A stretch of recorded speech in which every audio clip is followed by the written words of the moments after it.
All right. Hello.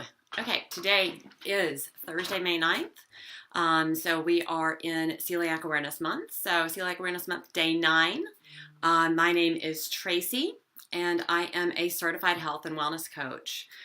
The reason that I'm doing these actually is because I have seen within the celiac community, whether people have been dealing with celiac for an extended amount of time or they're newly diagnosed, there's a lot of questions out there. There are a lot of misperceptions and a lot of things that could just be easily clarified. So I thought this month being Celiac Awareness Month, this is the perfect opportunity to share some little tidbits each day and to help others out. So that's what I am here to do. Anyway, today's topic is the importance of finding a celiac expert. And I know that this can be kind of confusing because people think, okay, when it comes to, if something isn't right, then what do people do? They go to the doctor, right? With going to the doctor, they should be able to test for it, because if you look it up, you can actually see that even primary care physicians can order the celiac test. But just to put it into perspective, primary care physicians deal with a lot of different issues going on. And there are certain diseases that they're more comfortable with, and there are certain diseases that different primary care physicians are comfortable with versus others. So I will say one of the things that I learned in my 17 years as a pharmaceutical sales rep is that I had doctors who had definite passions towards one disease or another. There was something that just, usually for personal reasons, it just kind of stuck with them. Sorry, I've got to sip some water here. But to kind of think about, how much time should they really spend with learning about celiac or with non-celiac gluten sensitivity? Well, put it in perspective as far as the prevalence of it. And we talked a little bit about this in the beginning. Approximately 1% of the population has celiac. Many of the people who actually have celiac, though, are not diagnosed. Irritable bowel syndrome is something that's becoming more commonly diagnosed, more commonly known. People who have chronic constipation, chronic diarrhea, those are things that people are familiar with. But celiac is not something that is as well understood in the traditional health community. And I will say, like I said on a previous Go Live, I was diagnosed 10 years ago. And when I was serving as a drug rep, going into doctors' offices, a lot of that had to do with maximizing time to be able to talk to the physicians, respecting their time, respecting their patient time. And that meant that a lot of the time, my most quality conversations could be over a meal, over lunch, when they had some scheduled time away from their patients. And it happened both in the beginning as I would get to know new doctors, as well as over time when they got comfortable with me, that they would start asking some questions about what I was eating. And with some providers, what I realized is that I would spend a lot of time answering their questions about celiac, because it's just not something that they're spending a whole lot of time studying. Because if you're thinking about, what do you spend your time doing, you're going to spend your time learning about, no matter what your career is, what you're going to spend the majority of your time dealing with. So for primary care, there's a lot of high blood pressure, high cholesterol, thyroid issues, general kind of acute things like sinus stuff, just kind of depending on the patient population, is going to determine what they're going to spend more of their time when they're doing their continuing medical education learning about. And celiac, with it affecting 1% of the population, and non-celiac gluten sensitivity, which although that impacts up to 6% of the population, it's less well understood because of the loose criteria around defining that. That's kind of an exclusionary diagnosis. So it's not as well understood. So how do you actually get somebody that's going to listen to you, that's going to be able to properly treat you? You ask questions. Yes, your primary care physician can usually run the basic blood test that we talked about yesterday to officially diagnose celiac. But there are a couple of different blood tests that they can run. And the question is, are they going to run all three of those blood tests? Or are they just going to run one? And when I was diagnosed 10 years ago, mine only ran one. And it was because I went in there and said, hey, look, I've been reading about this. I read the criteria to get tested. Is that I need to be back on gluten. So I've done that. So I've met the criteria. Can you order this blood test? And I still remember my PA saying to me at the time, she was like, when I explained my symptoms and why I thought that I needed to be tested for celiac, she said, that kind of sounds like me. She's like, but I've really never even heard of this. She's like, I don't even know if I can order the test. And I remember thinking, oh my gosh, I've just gone back on gluten and been uncomfortable all over again these last 2-3 months. I don't even remember now exactly how long I'd gone back on gluten. If it was 8 weeks, 12 weeks, whatever. But, they do say a minimum of 6 weeks, and that's the minimum. And I thought, oh my gosh, if I've made myself miserable for this test and she can't run it, I'm going to be really frustrated. But I remember an EMR was still fairly new at that point in 2009, or still kind of getting up and going, that she pulled it up and she's like, yep, I can order that blood test since we've got to do your fasting cholesterol, all that other stuff anyway. I'll just throw that one on there. So she did. But, she said, if it comes back positive, she's like, I've got to refer you out. I don't know anything about it. Because she didn't know anything further. Clearly, the primary care isn't going to do the endoscopy.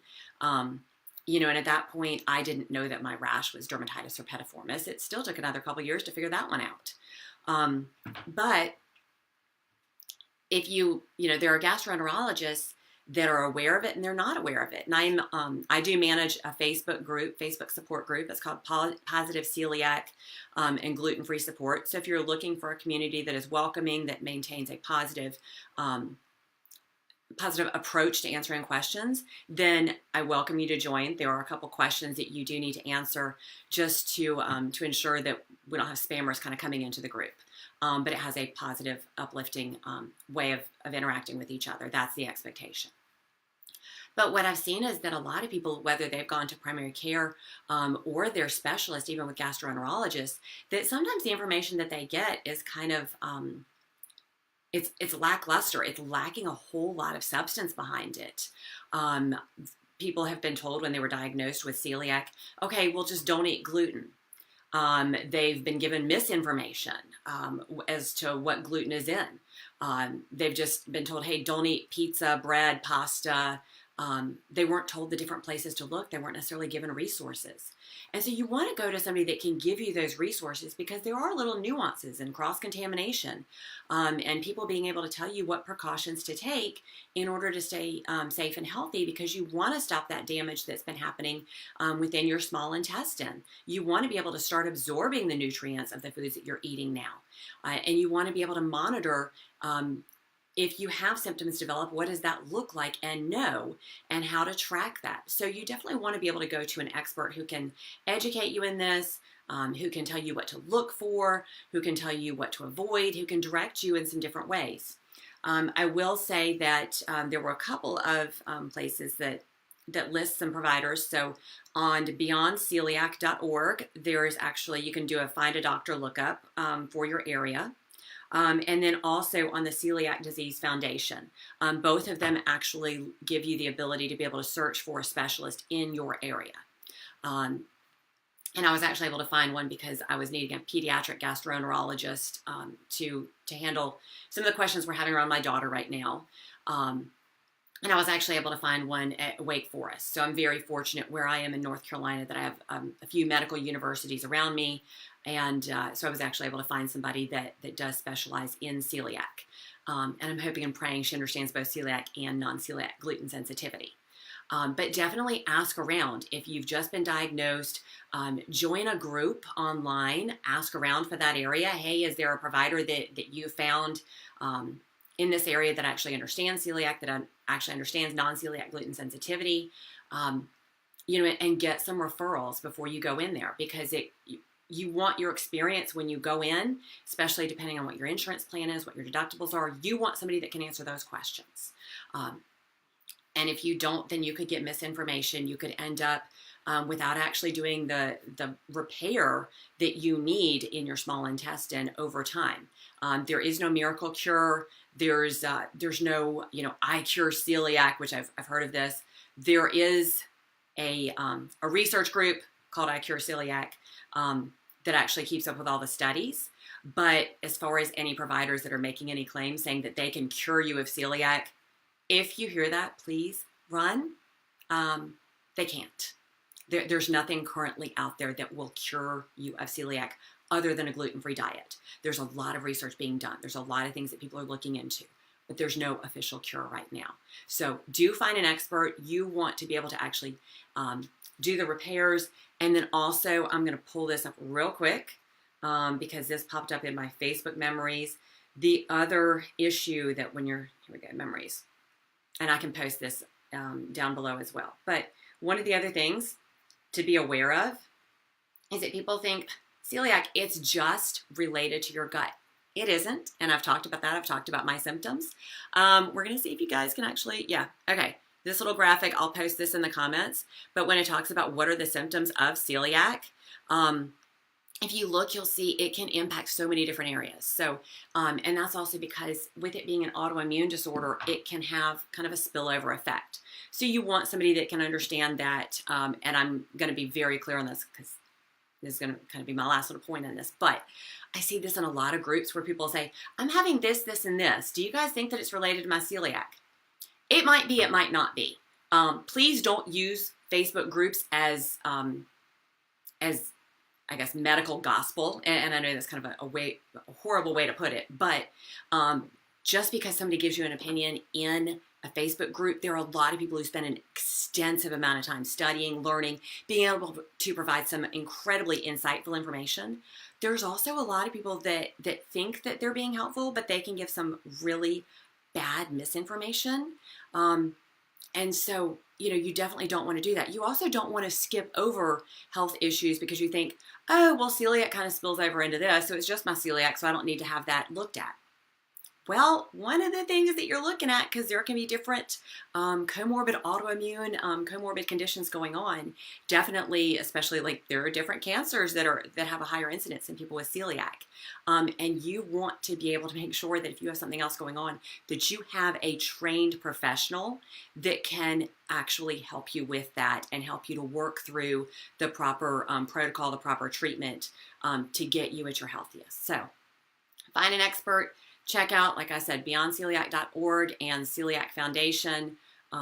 Both have some lists, and also ask around for some referrals to make sure that somebody didn't just put their name on that list. You want to make sure they really know what they're talking about, that they actually do help people. So do a search on those groups, put in your area, you know, as far as your city and state, or even just your state. See who else is in that state and see if you can get a referral, see if you can connect with some of those people, and also see if you happen to have local groups so that when you do have great experience with a healthcare professional, you can share within those small groups and that you can help other people as well. So thank you guys so much for tuning in. Have an amazing day. Tomorrow's discussion is going to be cross-contamination, and I've talked a little bit about that, kind of sprinkling throughout the last few days, but I'm going to focus a little bit more on the cross-contamination discussion tomorrow. Again, lots of misinformation out there that we want to be able to help correct people's understanding of that and help you to feel your best. So thank you so much. Have an amazing day. If you find this helpful, please share this with others. If you have questions or topics you want me to discuss, please post that in the comments below. And no, I've not been to Aldi yet. Sorry, guys. I had driven back yesterday from Lexington. And I live kind of out in the country. I live outside of Greensboro. Today I do have to go to town to go help with my daughter with her costume fitting for the dance recital. So when I go to town, I will make sure to allocate time to run to Aldi to go check out what they have. I did hear in my local group that they haven't seen much at the Aldi that I normally go to, so if I need to go to some other stores, then I will, to be able to give you guys some information about that new stuff. And finally, I am getting my website up and running, or it is up and running, eandmegfree.com. That is my specific gluten-free website where I've reviewed some different restaurants, both locally as well as when I travel. You can eat outside of your home gluten-free, really. You can do it in a healthy way.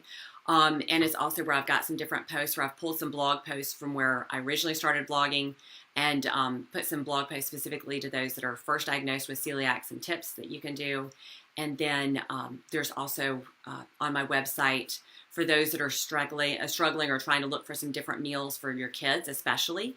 I have a free 5-day lunch menu plan with links to recipes that helps you to maximize your time.